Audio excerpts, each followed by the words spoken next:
नमस्कार, मैं आपके साथ प्रियंका रावत। पहाड़ों की हवाओं में कभी लोकगीतों की मिठास घुली रहती थी।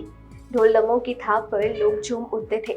आज वही गीत मोबाइल की स्क्रीन पर गूंजते हैं, कभी रील्स बनकर, कभी रिमिक्स के सुरों में। समय बदला है पर सुर वही है। उत्तराखंड की संस्कृति अब नए रूप में लौट रही है। देखिए हमारी एक खास रिपोर्ट, फोक सॉन्ग से रील्स तक।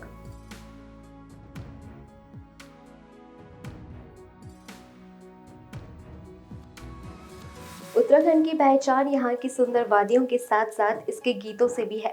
बेड़पाको, बारमासा, छोला मेरू छोला और फुलदई सिर्फ गीत नहीं, संस्कृति के प्रतीक हैं।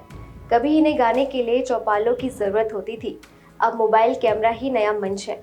टेक्निक ने पहाड़ की संस्कृति को मिटाया नहीं, बल्कि उसे नई पहचान दी है। आज के युवा वही लोकगीत आधुनिक लय में गा रहे हैं। रफ्तार भले बढ़ गई हो, पर जड़ें अब भी वही की वही हैं। कभी ये गीत सिर्फ लोग मेलों में सुने जाते थे, आज इंटरनेट ने इन्हें घर घर तक पहुंचा दिया है। उत्तराखंड के लोक संगीत ने सोशल मीडिया पर अपनी एक नई दुनिया बना ली है। परिवर्तन हर युग का हिस्सा है। जहां कभी बक्खू और पिचौला में सजे लोकरत्न ढोलडमों की थाप पर थिरकते थे, अब वही लय कैमरा के सामने झूमती दिखती है। रील्स के इस युग में परंपरा और आधुनिकता के साथ साथ कदम बढ़ा रही है। संस्कृति कभी खत्म नहीं होती, वो सिर्फ अपने रूप बदलती है।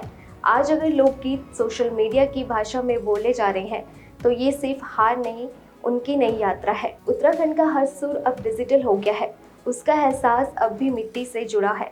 लोक से रील तक की इस यात्रा में संस्कृति ने खुद को खोया नहीं, बल्कि नए रंगों में सजा लिया है। टेक्निक ने हमारे सुर बदल दिए हैं, लेकिन भावनाएं अभी भी वही है। पहाड़ की संस्कृति अब स्क्रीन पर जरूर है, पर दिलों में उसकी धुन अब भी उतनी ही गूंजती है, क्योंकि उत्तराखंड की पहचान उसके लोक में नहीं, उसके लोक की उसका लोकाचार है।